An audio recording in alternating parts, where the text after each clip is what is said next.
Hey everybody, Pat Fenner here from Breakthrough Homeschooling, and I am once again thrilled to death to be having another conversation with my friend Michelle Huddleston from the Huddlestons, right? That's your website, isn't it? At the Huddlestons. With the Huddlestons. With the Huddlestons. I knew it was some preposition.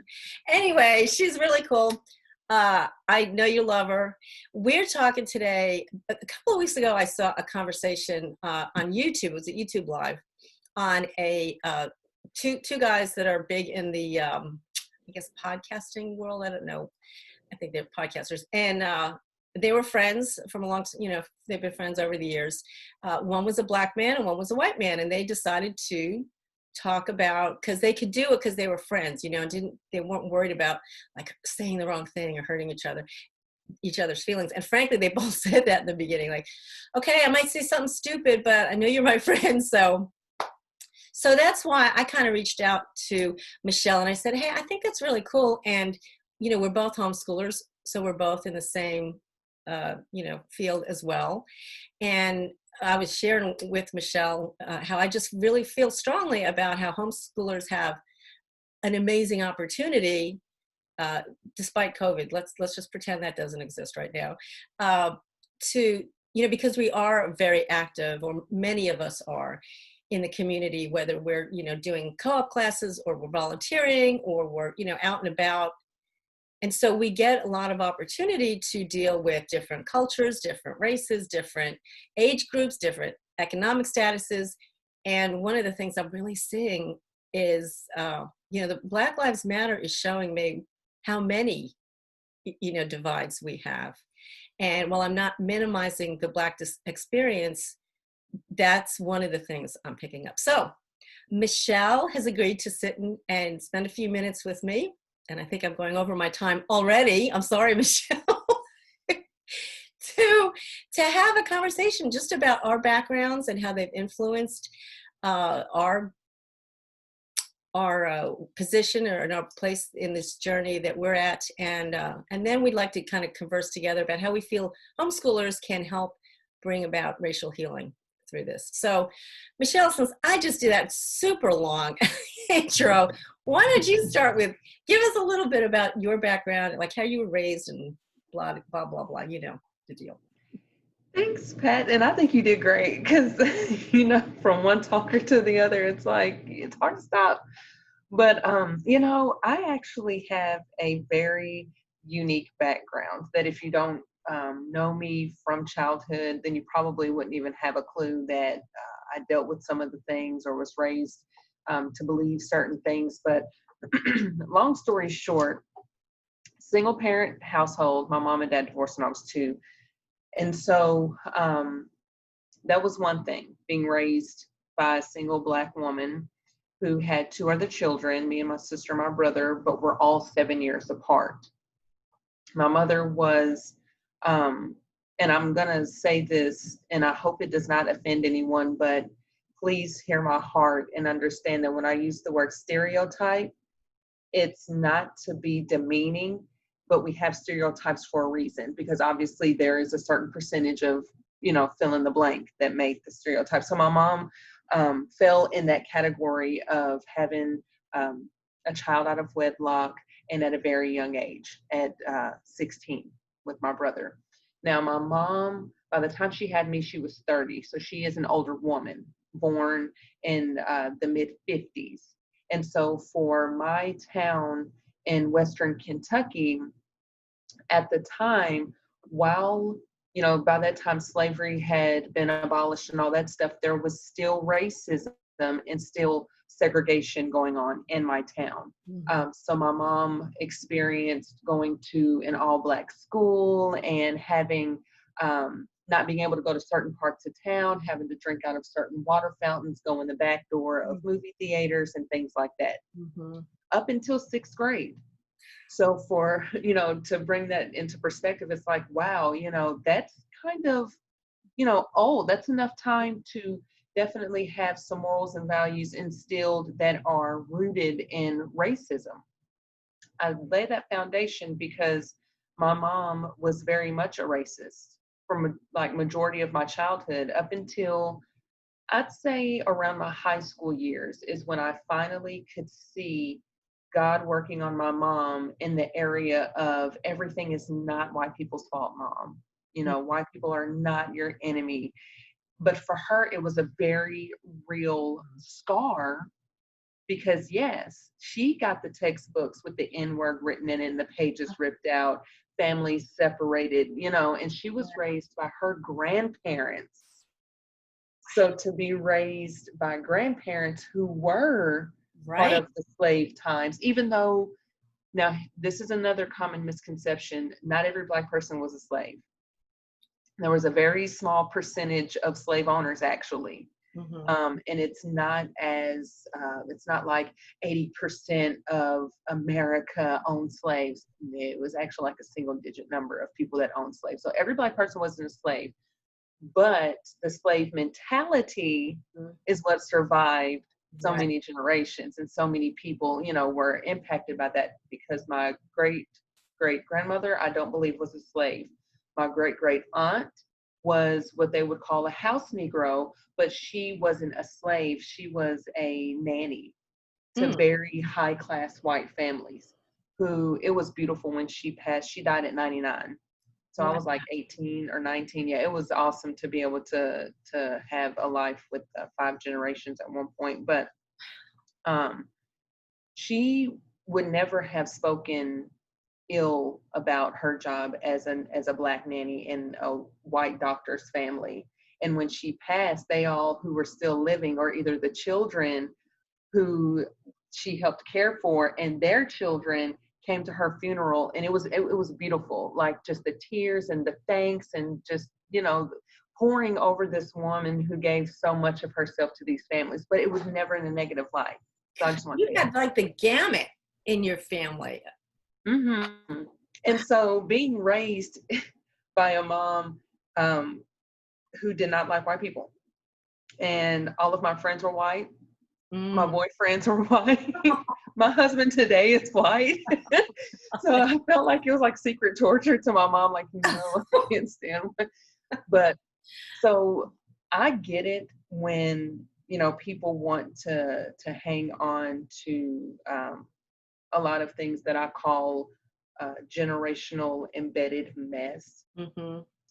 But my background, you know, it doesn't even stop there, though. I remember being teased in school because I hung out with the white people and the preps, and I did what seemed to be sports and the academic team and the college prep classes. You know, I was usually one, if not the only Black person in a lot of stuff that I did. Mm-hmm. And, you know, when you say that Black Lives Matter raises, you know, just that, oh, we really do have more splits than, you know, it's across the board. It's in so many different things, you know, and it's not just with nationality either. But I remember being teased and bullied. Oh, you want to be white, and you know, I can't help my skin tone is bright. Obviously I have, you know, white people in my family on my dad's side, and so, you know, it's no given that I'm mixed with, you know, something. But it's just, I remember experiencing that as a child all the way up to the high school years myself. And so I say this to be funny, but sometimes Brian's like, hey, you sound so racist. And he's helped me get over some things because I just, certain things I say and certain things I do, like I don't think of it, but outside looking in, he can be like, babe, like that's not cool. And I'm like, well, I can't help it, you know. And then when I think about it, I'm like, oh gosh, thanks, Mom, for passing that down, you know. But Now it's you said your mom. I mean to interrupt, but I don't want to lose this thread. So you said your mom used to be racist, but she's not now. Like what? Talk a little bit yeah, about. okay, yeah. So back to God working on her around my high school years, I started to notice how she was becoming. Maybe it was just her becoming more tolerant because there's nothing she could do to change her past, but Yeah. she had every power to change her present and her future with how she, you know, perceived other people Mm-hmm. and what they were trying to do to her. Right. So I knew that things had changed when she started going to the same church that I was going to, which was a predominantly white Baptist church Oh. that she still goes to right now today. Wow. And it is more mixed now, but I mean, when you look at it, it's like 85% white, and then the 15% are like some Asians, some Black people, some mixed people, and just. But I thought, okay, I can't believe you're actually gonna come, And every so often, something funny will slip out of her mouth. I'll be like, well, white people just, and I'm like, no, Mom, they're not. But it has no power over her anymore. Right. I truly say that she is a healed woman from the things that she's gone through and the Now, had things she that gone to church before that? And she. Yeah, we were Church of Christ, and it was an all Black church. It was an all Black church, and she was raised in a Black Baptist church here in town. And so, for her, that is her roots. Is the Black Baptist church, which that's why I found it kind of funny that she didn't, once we parted ways with the Church of Christ denomination. I found it kind of funny that she just didn't go to the church, Mount Olive, that she was raised with. But no, Hillcrest Baptist Church. Okay, there you go. That's the name of it. That is just amazing to me to hear that, like, you've got your family over time is just like the whole racist, not racist, it's just like, wow, that's great. That's amazing.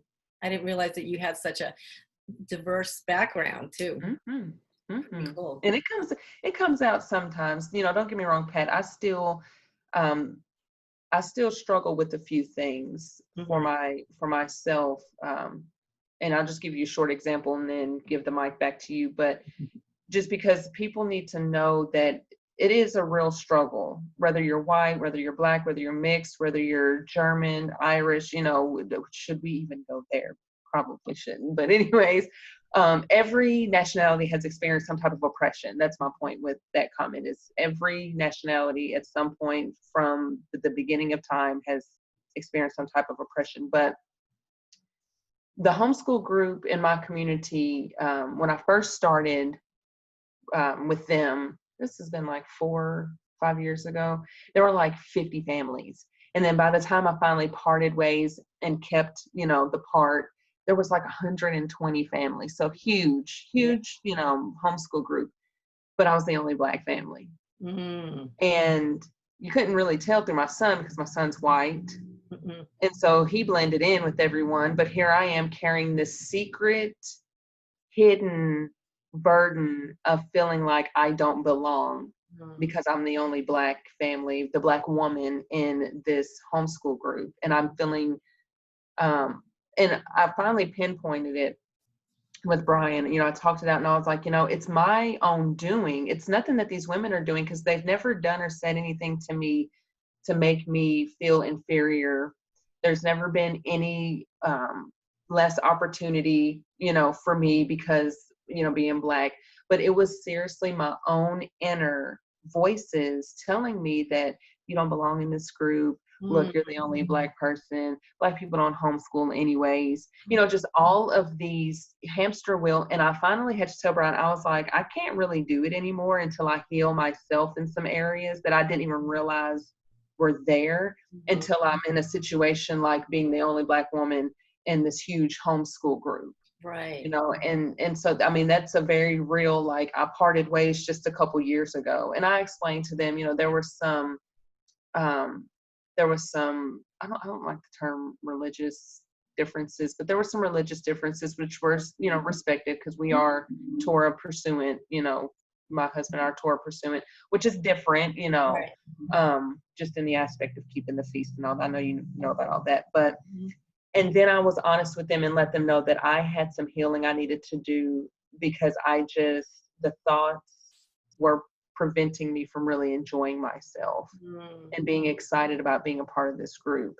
Hence why we started the Multi-Ethnic Homeschool Moms Conference, because once I started realizing how many people of color, not just Black people, but people of color, I know you know what I mean by that, Hispanics, Native Americans, Asians, we're all homeschooling. There's people homeschooling from every nationality. And I was like, we need to come together and bridge this gap because that's a gap in the homeschool community as well. Absolutely. I digress. No, you don't. I think you're I think you're right on. And I think that's why these conversations need to happen, just to sort of, catch up a little bit with my background, is kind of interesting. Not near as interesting as yours, but Yes, the one thing I know about you that you told me, I think it's pretty interesting. You should make sure you tell okay. people that. Well, I'll say it if I missed it, you tell me. So I was raised in the Northeast. I was raised in New York City, and I lived actually through the time of block busting and white flight, and didn't know it at the time that I was doing that, that was going on. When I was in first grade, my little class, I had there was two little white boys in that class. By the time I left 8th grade, there were 2 white people. I was a white girl and there was a white boy in our class. And so within the space of 8 years, our neighborhood had totally, changed. Now my family, my parents, even after my sister and I graduated and went off to college, continued to live there till only about 6 years ago. So, they stayed. They weren't going anywhere. And we just learned to love our neighbors. I mean, and I didn't see anything happening because, well, I saw it happening, but I just thought, this is how New York City is, like people come and go, it's the melting pot. Never occurred to me that that white flight was a thing, until, much later on in my life. So I grew with that, but I also grew up with my dad's parents came from a little tiny coal mining town in Pennsylvania. And they would tell me stories of what it was like. They were both immigrants, and they would tell me stories when they were little. And in this little town, you had the Polish section, you had the Irish section, you had the German section, you had the Italian section, there were a couple of Jewish families, and now no people of color at this time. This was just little coal mining. It was nasty work. Nobody wanted to do it, but how the Poles were against the Italians, and the Italians didn't want to mix with all of that. But the funny thing is, if you were an outsider looking in, like they really did all look alike, you're like, well, how do you know who's Polish? And I would ask them that. How do you know who's Italian? Baba, how do you know who's what? And she'd look at me like, well, of course but so I grew up with it, like kind of this racial thing going on both ends, and not knowing I was in the middle of it, kind of thing. On top of that, my mom was Hispanic. She's Puerto Rican / Cuban. Her dad was Cuban, married a Puerto Rican, and from Puerto Rico. And then my dad's family is Eastern European. Well, my mom died when I was young, and her family lived in like Florida, I guess, at the time. And we were living in New York, and my dad, it was devastating. They met actually in Colombia, which is kind of cool. But my dad was devastated, and we just kind of lost track with their family. So I grew up as a little kid. I didn't grow up as a little kid. We spoke Spanish at home.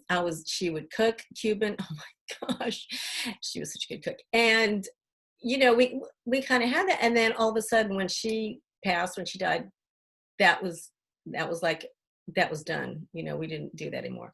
So that whole side of me that's Hispanic, that's a person of color, I grew up just kind of in denial, and not actively in denial. It was just kind of like ignored, I guess, because when my dad remarried a few years later, he married somebody who came from the town he was raised in, white family, Polish, so we just grew up with that kind of thing. And my Hispanic side just kind of,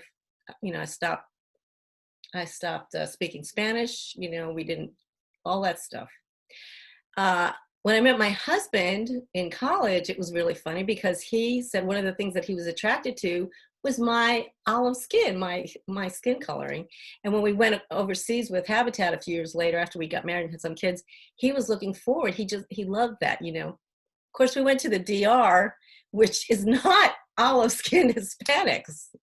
So that was a whole thing we had to work with. Now, he's got an amazing story in terms of growing up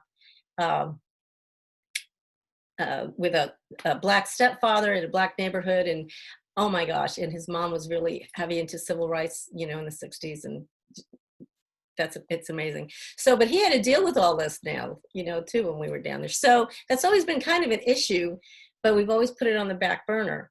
And this Black Lives Matter has kind of been a impetus for me really to kind of embrace part of who I am. Now, I don't think I've never lived in fear because I'm half Hispanic. I've never been prevented, that I know of at least, from doing anything in life in terms of school or anything. I mean, I've never benefited from it either, but I've never been, hurt by it. So it's really for me just more of a opportunity to just embrace personally who I am. But then I want to go the step further, and I want to figure out how I can in my own life. Unfortunately, we're not homeschooling anymore, but I see a ton of possibilities for homeschoolers in this area. And I just want to be part of the solution rather than part of the problem. Plus, I do appreciate how I'm kind of feel like I'm accepting my whole self, through this. So I think for some people there is a silver lining to this, which I hope, my heart, Michelle, and I hope you who are listening, I'm not, as I said, I'm not minimizing anything or trying to make anything sound, positive out of the pain that many people are going through. But I think if we're unable to discuss all the different facets and how it affects us all in different ways, if we feel guilty about being white, I don't want to be guilty about being white. Like you said, this is how God made me. I don't want it to hurt anybody, and I know God doesn't either. So, so part of this motivation, did you want to say something? Yeah, when you're finished. Okay. Yeah, go ahead. Well, I really am. I'm just saying, that's kind of my story, and it's muddled and it's imperfect and it's, like kind of a little messed up, like Michelle's is a little bit too. It's like, it's not neat. I love it. But that's how we all are. I mean, I have to say, even Black people are not, it bothers me when any person identifies themselves by one thing. Okay, so yes, Black people are Black people, but maybe you're not all Black. Like Michelle, you have different races probably in your background. 3. You have 3? Oh my gosh. And they're all on they're all on the grandparent level. So we're not talking great. It's like in arm's reach. Yeah, definitely. So we all have different nuances, I know some people, some Black people, some friends of mine do not like being called African American because they're like, I didn't come from Africa. My family didn't come from Africa. Don't call me African American, And so, I don't know, there's just nuances. And I think we need to stop either feeling guilty or putting that guilt on other people and just get rid of the anger. Take a deep breath and think about and pray about and seek ways that we can be part of the solution, part of reconciliation. And I'm glad that you said it like that, because what I had in mind was, if the next question was give, how we can handle this as homeschoolers, how can we cultivate this thing? With that question in mind, my answer is twofold. It's perspective and pride. And go with that. That's what came to mind when you were talking, because I thought, it's all about our perspective as homeschoolers, and here's where I drive the bus, that if you are a parent, you are a home educator. Even if your children go to public school or private school, God has entrusted those children to you. You should always seek to be their dominant influence. Thank God for teachers and the school system and those who are good in it, who really love on children. There's a place for that. But as parents, on the parental level, we're all homeschooling. Oh, preach it, girl. So just to put that out there. But we have okay, it's a fly. Sorry. I was going to something playing, and you're like, girl. It's a huge fly. I don't know if you're going to edit this. Please don't, because this is real life. Oh, okay. But why are flies the size of nickels now? Like, that's why I was like, what is this fly in my face? Okay, anyways, I'm so sorry. Okay, But deep breath. we have the unique privilege to help our children and ourselves shift our perspective and how we see people. I know it's beating the dead horse to be like, well, we don't need to see skin color. Well, We do. I'm going to we argue do. that. We do. Yeah. I agree. We do.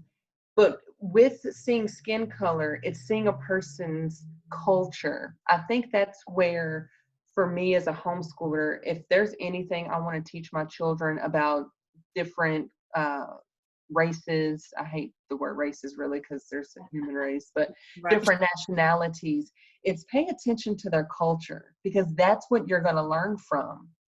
You can see, like you said, the Polish, the Irish, the Italian all looked white. But within that, it was the mix of culture. And when you understand their culture, you could see how, like, oh yeah, you have to be Italian.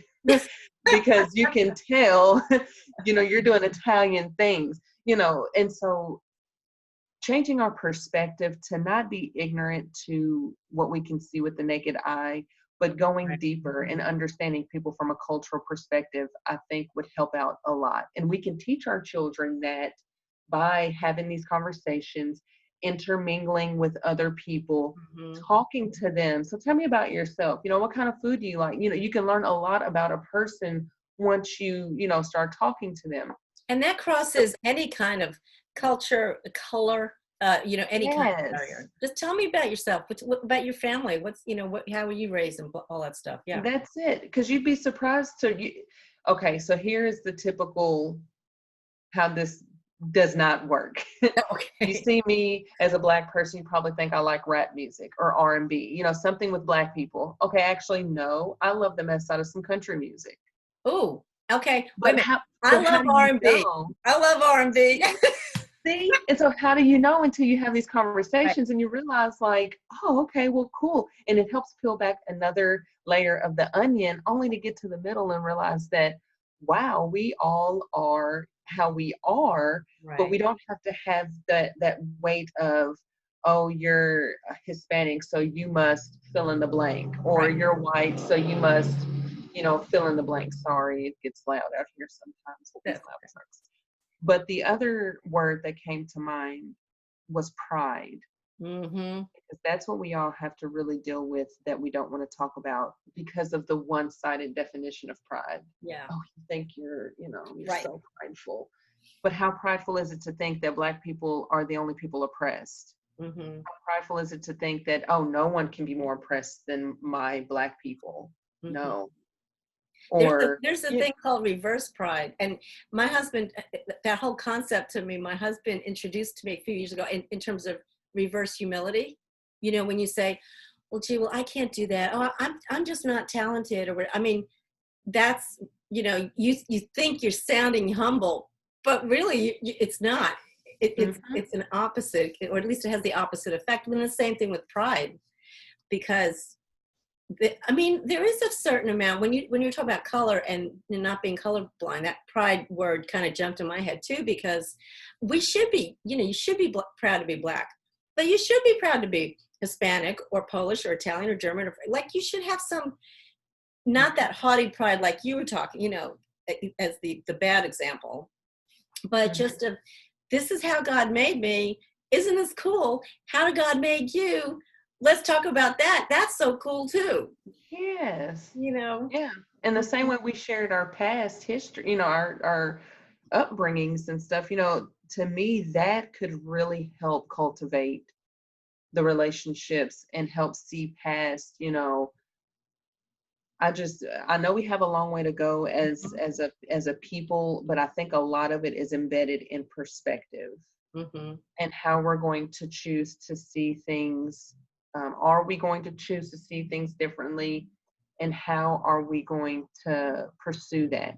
Because, I have friends, just a couple. I don't have a lot of friends. I have a lot of associates, but I have a few people who are Black mothers And they're just like, I just had to have to talk with my son about, and part of that doesn't really sit well with me. And I guess it's because I feel like instead of taking the bait of let's continue to tell children that they're different because of fill in the blank, Mm-hmm. for this particular example, it's because you're a Black male, I need to have this talk with you. You could get pulled over by the police, so to keep from getting killed, you need to comply and be nice. But instead of making it about that, why not make it about, as a meaningful member of society, this is how you behave, regardless if it's a cop, a judge, your next door neighbor, or the stranger at the grocery store. See, the This problem, is just how you act. right. And now, okay, I'm not Black, so I'm saying this, and I hope, don't shoot me like I know you won't, Michelle, but anybody else who's hearing this, to I know a lot of parents, have to have, that's the talk, how other people say talking about sex is the talk. And I know that Black parents say the talk is really about how to act when you get pulled over, kind of thing with cops. But the only problem that I have with that is that teaches our kids to be victims, like that perpetuates that victim mentality, which for any race, for anybody, is not good, not healthy. And back to the perspective too, uh, concept, we can't change anybody else's perspective, but yeah, we can change our perspective. And how are we going to do it? And if enough we's, or enough me and you and other, enough of us single-handedly or individually change our perspective, at the very least that we're more open to hearing from other people, that kind of, that builds, that can bring a movement positively, for positive change. And if people want to know, well, where do I start with this new perspective? Where do I start with cultivating? Here's where I recommend people start. Start by asking why. Why? Why do you think that way? Why do you have certain beliefs about whatever? Start with the question why, because I'll tell you one why for sure. I know hands down. Why certain Black people have the mindset that I have to have this talk, excuse me, I have to have this talk with my boys. I have to, just certain ways of thinking. It comes back to go back a few generations where Black people, they were taught by their parents or grandparents certain things. Mm-hmm. So it's, what's the example? I just had it too. One of them is, don't look. This is something that as the slave generation were taught. Mm-hmm. Don't make eye contact with your slave master. Mm-hmm. Don't look at them in the eye. You look down. You don't say anything. Certain things were instilled. Right. We're seeing some of those same things come out. Like, here's a prime example. Darker Black women were usually out in the field. If you were of a lighter skin tone, those are the ones that the slave masters usually took more to, and would end up, I want to use the word rape lightly, but they would end up taking them and having children by them, and they would become the house slaves. Mm-hmm. Darker Black women couldn't stand light-skinned Black women because of that. Right. We see that right now today.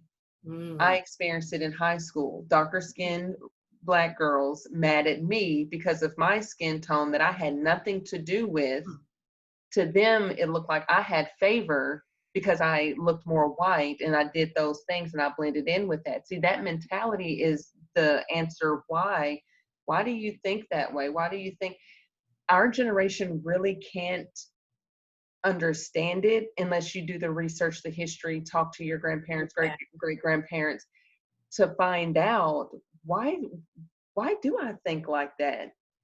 Because science even proves that things can be embedded on the DNA level. Absolutely. On the DNA level. Yeah. When you have a history of alcoholism in your family, it most likely did not just start with you. It was probably somewhere back down the line. Right. So the same way we think, the same way we believe about things, sometimes it's so subconscious, we don't even know where it came from. We just know we have it embedded in us. Things like that. That's where I would start. I just want to give some examples because No, that's good. why opens up the door to really start to understand instead Right. of seeing things, you know. And actually, Michelle, I want to, kind of wrap this up, but that is an important conversation that maybe you and I can have at another time too, is how do we, as homeschoolers, how do we, as parents that are just feeling called to being part of the solution rather than the problem, how do we move forward with our kids and with us? I mean, obviously, we can't change anybody else's minds except our own, but we are huge influencers on our children, and especially when we homeschool, and we're around them 24/7. That's even a bigger, thing. So maybe if you're willing, we can do another conversation where we can just be a little more focused for people who this is really on their heart, that they want to do something and be a part of it, but they may not know, like, where do I get started? Because I know you have some thoughts on that. I know I have some thoughts on that, and let's definitely do a part two. Part two with Pat and Michelle. Oh, I love it. All right. Well, I'm going to wrap this up. This has been amazing. I want to thank your son, for the baby, for staying asleep, please. Didn't he do wonderful? Like he's did. still. Yay. Michelle, for those of you who don't know, has a 7-week-old little adorable piece of love at home, and who doesn't, is kind of on his own time schedule sometimes. So it's been great that we've been able to have this focused conversation. So thank you for listening. Wherever you're watching this, feel free to leave comments. I have to give you the caveat that anything disrespectful, I will chuck out of here, because there ain't no room. We don't have no time for no hatred here.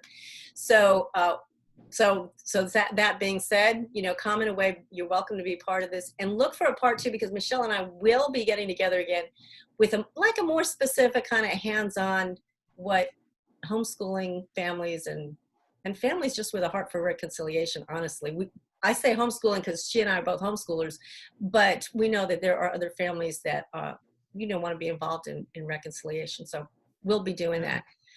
All right, Michelle, I'll have contact information, because you do want to reach out to Michelle. She is awesome. She's not awesome. She is awesome. And just if you want to get in touch with her, we'll do all that fun stuff in the show notes below. In the meantime, thank you so much for being a part of this, and we'll see you in the next video. Bye-bye.